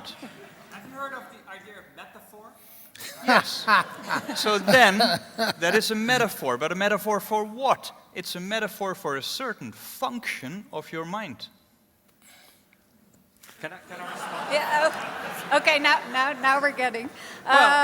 You are, I'm not sure if we want you on You're it. the No, boss. sorry. You're the boss. You can respond. Come on. Just very quickly to show him what you meant by the word heart. Of course, we know that that kind of things. That we know lots of. We have lots of knowledge of our body, our heart, our mind, our brain. But I'm a human being. I experience things, and I take this personal knowledge, these personal questions, these existential questions seriously. And I think that's a fair thing to do, and that's also a fair thing to bring into an intellectual debate, because it's not only a mind discussion in my view, but also a personal discussion of human beings in search for meaning. That's my answer to that. So. Yes, but nevertheless, it is a function of your brain that makes you want to have these purpose and everything you ask for, and it's also a function of your brain and your thinking that makes you love and admire. You don't understand so me. It's still your brain. You're basically saying you are your brain, right? I'm saying I'm a human being with a brain and with a mind and with my personal experiences, and that's that total human being. How do I express it? It's the totality of my human kindness. That is important to recognize. It's not only that I'm my brain. If you say I am my brain, that's a worldview statement. That's your worldview philosophy to reduce me to my brain and my physicist. I don't think it's a reduction. Of it. It is an incredibly complicated thing that happens there. Absolutely. But it is still a function of the molecules and everything that's in there. But if that was true, Peter, you wouldn't know it. But I can, about myself, I cannot know it. But I can know about you. No, you I can't can know about anything. Someone else. I mean, if your thoughts are simply the result, as has been pointed out many times, and is increasingly being pointed out, if you could reduce your thoughts to the mindless operations of atoms, then you can't discuss everything. Rationality disappears, so you've destroyed rationality completely. You just need a good description of how it works, but you and can't a good have description of rationality. But that's meaningless. And then it comes, comes about automatically. Oh, wow. You've got great faith, old chap. This is... we are back to our bet about in 100 years. Yes, and in 100 years, I bet you'll find, if you've got a complete description, it'll involve the input of a mind. How much do you bet me? No, that is a different discussion. You're going back to the history. No, I'm not. I'm going forward to the future. I'm talking about a mind as it is presently here, or the one in 100 years, and let's take the discussion about how it arose in evolution as a separate discussion. But now we can talk and measure how a brain works and how it functions and how all the complicated connections there create knowledge and create reason. Yeah, but I'm interested in how those complicated connections came to be. You see... But that's a separate question. It is. Once they are there, yes, they can describe in terms of atoms and currents what rationality is. No, they can't. I think that is where I think that's going to prove to be impossible. Right. And so that's where I say, you say this is a gap, I say this is a gap, and I'm making the bet that in a while people will say, people like you will say, oh, that was one of the bad gaps. No. So, Peter, I find it very interesting that for the first time in my life, I'm discovering leading atheists like Thomas Nagel questioning the whole basis of this philosophy. And when was Thomas Nagel? Just now. He's just written a book, an explosive book. Its subtitle, well, I'll tell you what his book is. It's called Mind and Cosmos. And this is by a man who says, I don't want there to be a God, I don't believe in God, but he's one of those brilliant philosophers alive. And he's written a book called Mind and Cosmos, which is innocent enough, but the subtitle is not innocent. Why the neo-Darwinian view of the world is almost certainly false. And his argument is precisely this one, that we have assumed incorrectly that the mental is reducible to the physical. It is not. And until we face that, we're never going to get anywhere. And we are getting so much closer to the proof of that. That the mental is reducible to the physical. Yes. But Nagel is making the philosophical point that I think is perfectly valid. I'm not talking about philosophers. Yes, you are. I'm talking about physicists. No, Case Decker was absolutely right when he said you were making a worldview statement. You have a fundamental belief in that reducibility. I'm saying that comes out of a worldview. No, it is my law of induction that I've seen this happen over and over and over again. Every time I go deeper into a question, I find that this works. And now we are already going deeper into how the brain of simple organisms work. And we see that simple organisms, by just understanding their neuronal structure, we can understand why they do what they do. And now it's only simple structures, the same that God created, right? The animals and the bacteria. We can understand those. Well, we can understand those in the scientific definition of understanding. We can describe those in simpler units like atoms and molecules. And sorry to interrupt, but can I ask a question? Because I had the impression that there was some, miscommunication between the two of you when you were talking about the gaps.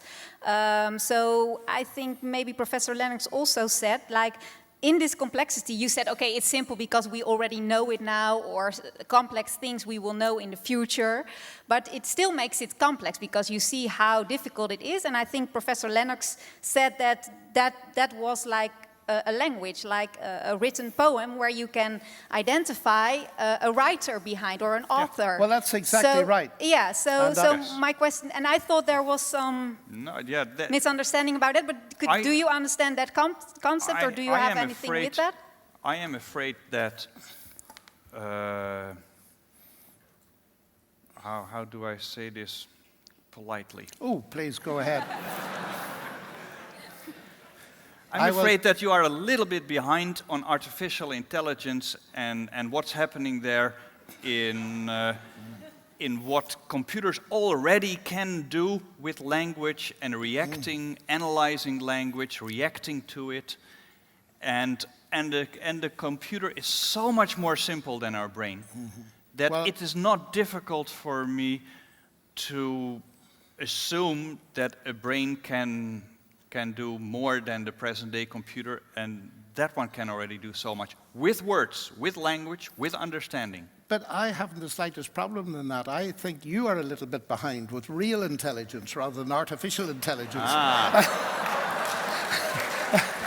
Let us define intelligence. By which I mean is that all this brilliant work, and I'm excited about it as you are, is coming from your brilliant brain.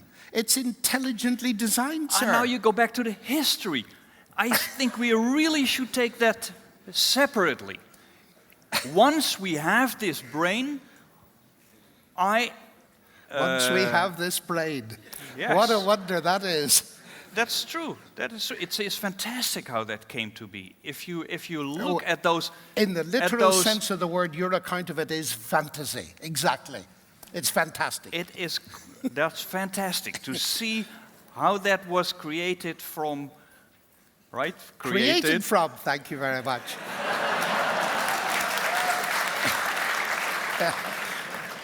From a very simple organism going on and developing and then coming out where we are. I mean, I am amazed every time I see it. But then when you look at it, at each little step, you start to find that the description could work. But it is history. So it is so difficult to find out how this was done exactly. I mean, I think you used the example. You've baked a cake, and looking at the cake, it's very difficult to find out what happened in the process. So history is difficult to find out. But once it's here, we can measure, we can see, we can measure what the structure of neurons can do, and that intelligence can come out of it. And at some point, consciousness, all that stuff. Well, as I say... And you just don't believe that. Well, I'm touched by your faith, as I've said.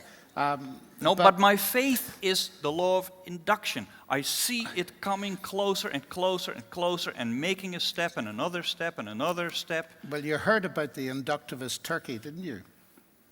I mean, it got fed every day for 364 days. And it expected to be fed in the 365th. But that was Christmas Day. And Bertrand Russell made the point. Now, of course, I agree with you about induction. We can't prove induction, of course. And what I'm saying is that we mustn't allow the success of induction to take our minds away from abduction, where we cannot repeat the process. I mean, I was interested at the very beginning. You made the point, we never got talking about it. Perhaps we can't have time to. You said about the table, you can come to it, you can investigate it. We can't do that with God. I think we can, in the sense that we can come to God every day and experience His reality, answers to prayer and all that kind of thing. Now, you might not admit that as valid, but it seems to me to be equally valid with your investigation of the table. But that's to open up another massive discussion, and probably that's not fair tonight. No, but in that sense... If you want to respond, because we do have some time, but I have to consider that there was another question that we need to deal with that was about the rational God doing irrational things. So, but, oh, right, okay. But if you want to respond on this one... Maybe there. I can define a God that exists. And you mean an imaginary one, or a... It is the God that you have created yourself in your brain together with all the others and communicated about and used to give purpose to your lives and to create values. And that is, in the end, it is something real. And I would not deny that and not deny the value of that. But you know that either. That's not what I'm claiming. No, but it is still a definition of a God. No, I'm not interested in manufactured gods. Okay. I mean, what interests me is the same question that interests me in science. It's the truth question. Now, science is not interested in truth. Oh, yes, it is. Science is interested in a good description. No, half a moment. You told us that Einstein was a better approximation than Newton. Yes. Approximation to what? Approximation to reality, to what we see in the observation. Truth. Yes, I know. You wouldn't do science if you weren't interested at some level in finding the truth out about reality, would you? If you call a good description of reality the truth about reality, okay. Okay, good. We can agree on that. Oh, we agree on lots of things, you know. Great. Then I will move to this question, indeed, that we had from the audience about, we were talking all about rational things tonight, but we also know, some stories from history again. And actually the woman who asked it, she thought about it, that's irrational. So how can... Professor Hartman referred to it too, didn't he? And tsunamis and so on. Isn't that right? Earthquake. Yes, yes. Well, ladies and gentlemen, this is the hard question for me. It's a hard question for everybody. I believe in God, as you heard. I come from a nation, Northern Ireland, which is reputed for religious violence. I still believe in God. I live in a world which is full of suffering. I don't know how many 100,000 infants have died needlessly since we started our evening. And I can sympathize greatly with many of my colleagues who become atheists because of that. I have many friends who lost all their family in the Holocaust. I've stood and wept in Auschwitz many times. And this is a problem I face all the time, and it's the number one problem, and it's the most difficult problem. So give me a couple of moments just to say, we need a whole evening on this. But let me say one or two things. Firstly, I say that atheism claims to solve the problem by saying, that's just how life is. Dawkins says this universe is just as you'd expect it to be. If at bottom, there's no good, no evil, and no justice. But you see, that strikes me as a non-solution because it doesn't remove the suffering. It's still there. What it does remove is any hope. Now, you might say, as Dawkins did to me directly, that's it, it's bleak. That doesn't prove it's false. I said, Richard, that doesn't prove it's true either. We need to go deeper than that. Now, one of the reasons, ladies and gentlemen, one of the biggest bits of evidence for my Christian faith has to do with this problem, because we face it all the time.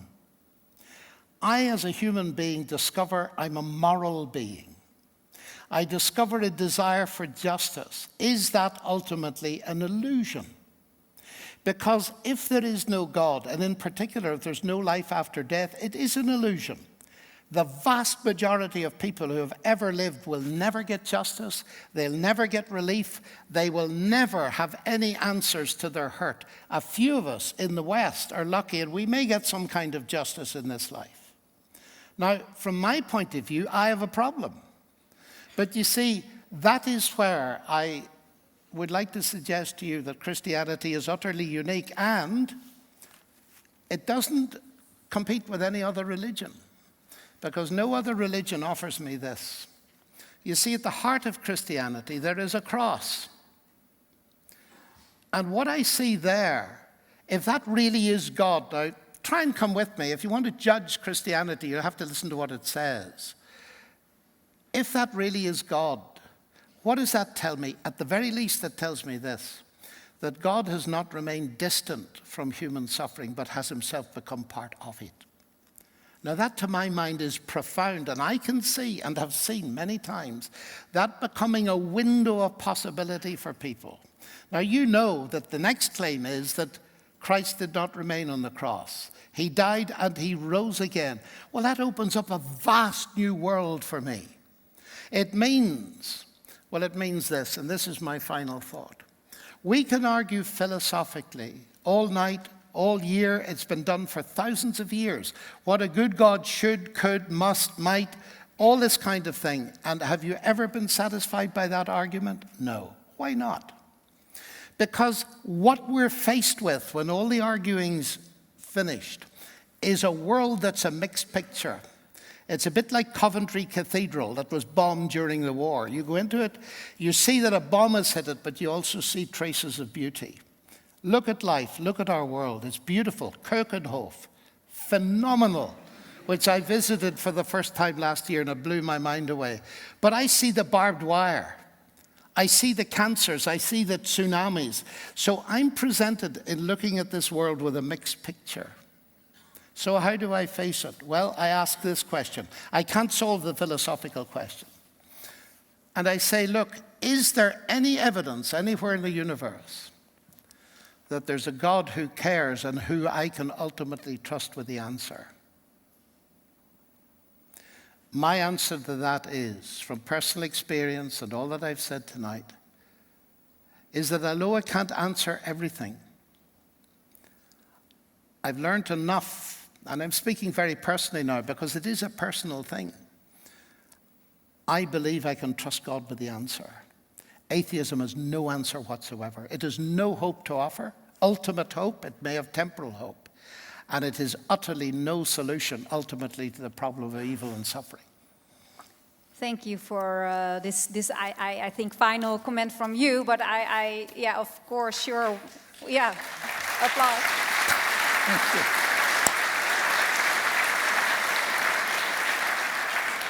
But I also want to give you, of course, time to react on this. I mean, it was about hope. So what kind of hope does science give us? Science is not there to give hope. It's not the purpose of science. And if you take it a little bit more personal, because Professor Lennox went personal, so maybe you can get a little bit personal. Yeah. What is your hope? I mean, do you have any hope as a person? Yes, sir. Not as a scientist, as a person. I have found that this kind of hope, I don't need to be happy. I don't need it to love my children. My hope is that my children will have a good life. That's enough hope. I don't need this kind of hope. I don't need to get these complicated stories about suffering and still a God that's good. When I listen to that, I feel your emotion, but I also feel totally irrationality there. It doesn't make sense. If you have these, I'm always thinking of how to solve this problem, right? You come with this problem of suffering, and then I think, okay, make a different model, introduce a devil or something like that next to the God, because then they can fight, and you can go either to hell or to heaven or something like that. That solves then you have a better model.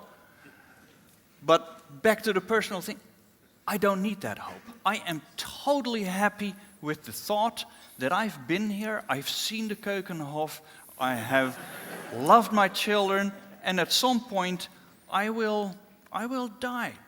Just like the leaves on a tree die in autumn, and then it's over. And okay. if you not go to the Keukenhof, but if you see the earthquake, what do you think then? Then I think an earthquake. Oh, there must be two of these plates that have been moving there. Yes.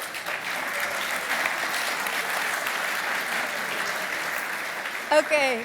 Is it okay if I leave it with that, or do you want to have one No, that's fine. closing? Okay. I'm very. I thought so, but I just very short. wanted to say, ladies and gentlemen, I found it interesting that he said the death and suffering of Christ didn't mean anything, and yet he's going to sing the Matthew Passion. Yeah, that's right.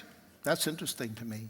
It's beautiful music. At that time, it was very difficult to get away from the church and write music that was not related to the church, because the church was so powerful that they could control what people could do in society. It was one of the not so great times of Christianity, right? There was not that much freedom outside.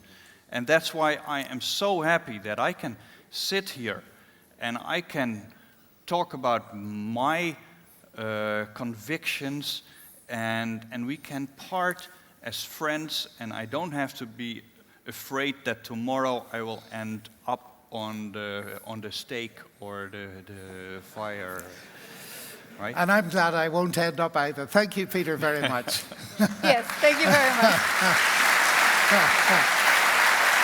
Thank you. Well done.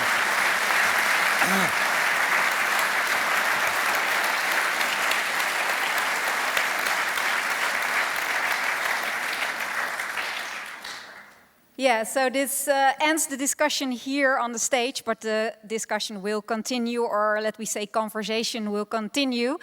And I even think after this, but Sietse knows more about that. So my job is also done, and I really want to thank you, the audience, also for your input and your questions. It was really great having you here. And again, our two speakers, and of course the two columnists. We will thank you very much for this evening. Thank you, Martina.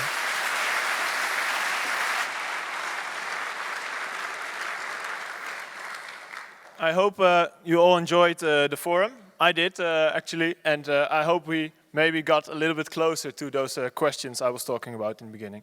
Now, I'd like to thank the people who made this this forum possible. And in the first place, that are the guests. I'd like an applause for John Lennox, and we have something for him.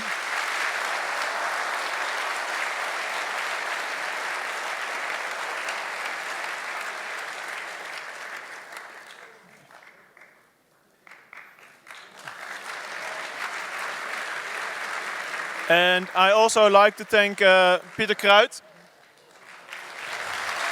for sharing his thoughts with us tonight.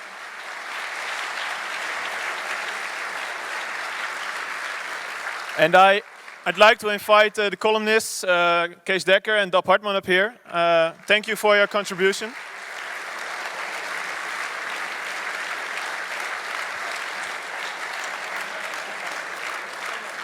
And last, I want to thank Martine van Velen. Thank you for being an excellent host.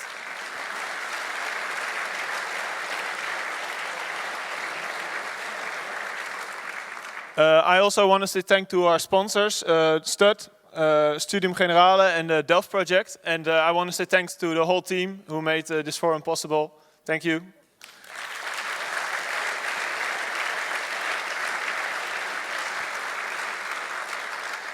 Before this evening is over, I want to make a few announcements. One is there is a book shop at the exit. He has the 2 books that will be sold there. It's one book of John Lennox, the Dutch translation of it, and I think John Lennox will be there to sign them too.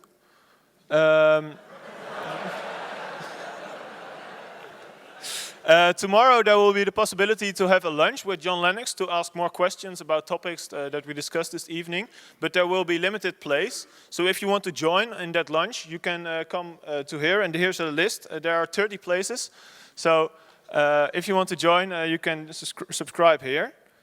The evening will proceed on Confide, that's the Society of CSR, and it's on the Oude Delft 9.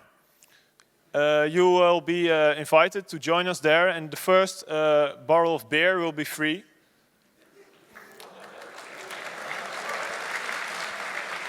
The last announcement I want to make is the kickoff of the fundraising campaign for Veritas.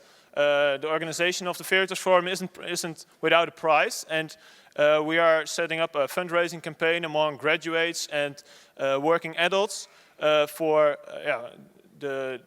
getting the money together for the forum.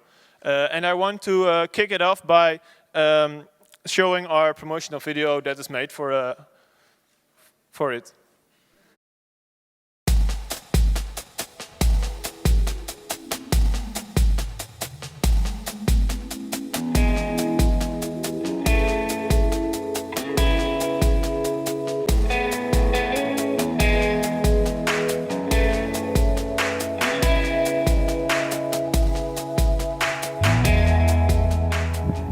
Een Veritas Forum is een bijeenkomst op een universiteit of hogeschool waarbij alle studenten en docenten van harte welkom zijn. Op een Veritas Forum staan levensvragen centraal. Voor een universiteit wordt nagedacht over waarheid, wordt veel kennis opgedaan, maar de grote vragen van het leven, wie ben ik, waar ga ik naartoe, die komen vaak niet of nauwelijks aan de orde. En dat is erg jammer. Met Veritas gaan we daar veranderingen aanbrengen. Ik vind het Veritas Forum erg belangrijk omdat studeren en werken in de wetenschap, wat is er nou mooier? Maar zin zoeken en betekenis geven, dat is ook belangrijk. En dat gebeurt binnen dat Veritas Forum, waar verschillende levensbeschouwingen elkaar ontmoeten. Je moet echt naar een Veritas Forum komen omdat daar het debat wordt gevoerd over de echte en grote vragen van deze wereld. En daar ook de echte antwoorden van verschillende perspectieven naast elkaar worden gezet. Investeren in het Veritas Forum is van belang omdat we professionaliteit hoog in het vaandel hebben staan en dat uiteraard een klein kostenplaatje met zich meebrengt. Maar ook omdat het gewoon een heel interessant concept is om te supporten. Investeren in Veritas vind ik van groot belang, omdat je investeert in nieuwe generaties studenten, nieuwe generaties wetenschappers, nieuwe generaties christenen. Iedereen is welkom op het Veritas Forum, omdat voor iedereen die vragen van belang zijn, die levensvragen. We nodigen toffe sprekers uit en hebben mooie debatten over de vragen die er echt toe doen in het leven. Investeren in het Veritas Forum is belangrijk, omdat Nederland een nieuwe generatie mensen nodig heeft die hoofd en hart met elkaar kunnen verbinden. En dat is precies wat het Veritas Forum doet.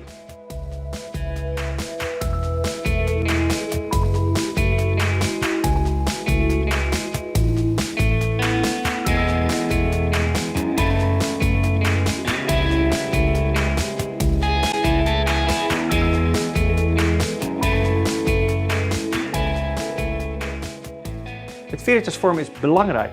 We moeten de studenten echt supporten. Kom op.